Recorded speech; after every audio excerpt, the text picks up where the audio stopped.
Page number 429. બિંબ પ્રતિબિંબનો ભેદ ભ્રમ નથી.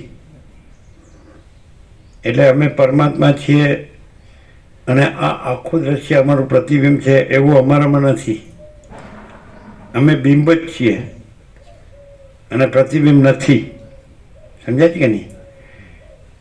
એટલે તમે જે નથી ત્યાંથી વાત ન કરો, તમે જે છો ત્યાંથી વાત કરો. જો તમે એમ કહેતા હો કે સર્વત્ર સદા સર્વ પરમાત્મા છે અને પરમાત્મા પોતામાં પરમાત્મા છે અને પોતામાં બીજું કાંઈ નથી, તો તમે પણ પરમાત્મા જ છો. બધું પરમાત્મા છે એ રીતે તમે પરમાત્મા છો.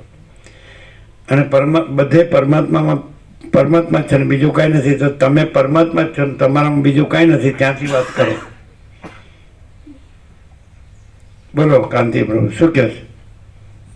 બધું પરમાત્મા છે તો જ્યાં તમે છો ત્યાં પરમાત્મા છો તમે, અને તમે બીજું નથી. તમે પરમાત્મા પછી પરમાત્મા છો તો બીજું નથી, તો ત્યાંથી વાત કરો. છે કે નહીં? હવે તમે માની લો તમે પરમાત્મા છો ને તમારામાં જે કોઈ કલ્પના નથી ને કોઈ ભ્રમ નથી ને કોઈ મોહ નથી, તે એવા જે કાંઈ નથી એવી કલ્પના ભ્રમ કે મોહ લઈને જે બધું પરમાત્મા છે એ અમે છીએ અને તમે પણ એ જ છો, તો એવી રીતે તમે આવો તો અમને કાંઈ ન થાય.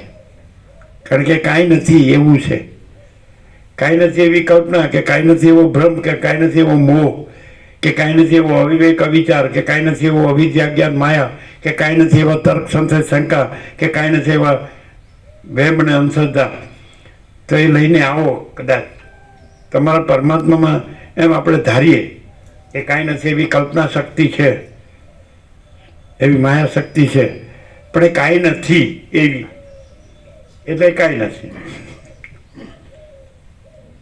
શું ડિફરન્સ છે? કોઈ ડિફરન્સ નથી. ક્લિયર નથી? તો તમે પરમાત્મા છો નક્કી બધું પરમાત્મા હોય તો પછી તમે બીજું કોણ હોય? બધું પરબ્રહ્મ હોય તો તમે બીજું કોણ હોય? હું બીજું કોણ હોય? પછી હું ને તમે શબ્દો એમાં નથી. જે આપણે સાચા પરબ્રહ્મ પરમાત્મા છીએ, પરમચિદાકાશ પરમજ્યોતિ અખંડ જ્યોતિ છીએ, મહાચિદાકાશ સ્વયં પ્રકાશ સંપૂર્ણ પ્રકાશ છીએ, આપણે સાચા. આ બધું સાચું. સમજાય? એમાં પછી આપણે કે બીજું એવું કહેવા પણ નથી, એવા છીએ. આ પ્રકાશ છે એમાં પછી શબ્દો નથી, વિચારવાણી શબ્દ જ નથી, પ્રકાશ જ છે. તો એવા સાચા આપણે. સમજાય?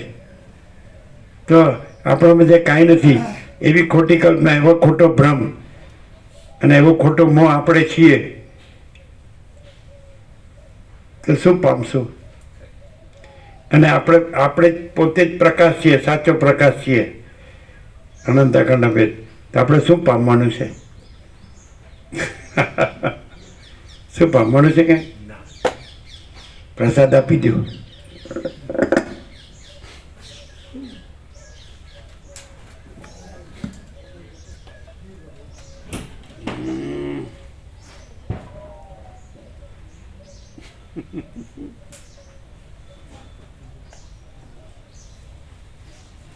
પેલું એકલવ્ય એ કઈ ને પેલા ભસતા કૂતરાને બાણ મારેલું એમ એક પણ ઈજાહો નહીં થઈ, પછી ભસતો બંધ થઈ ગયો તેવો ખેલ છે.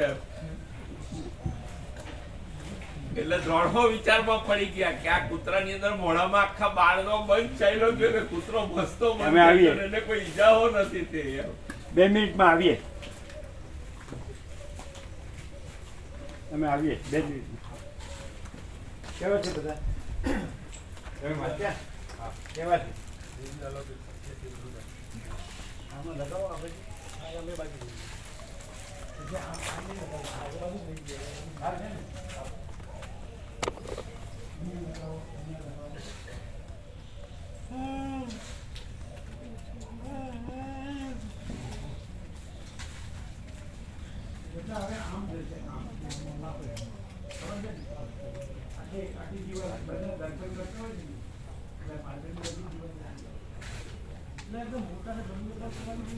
મોટા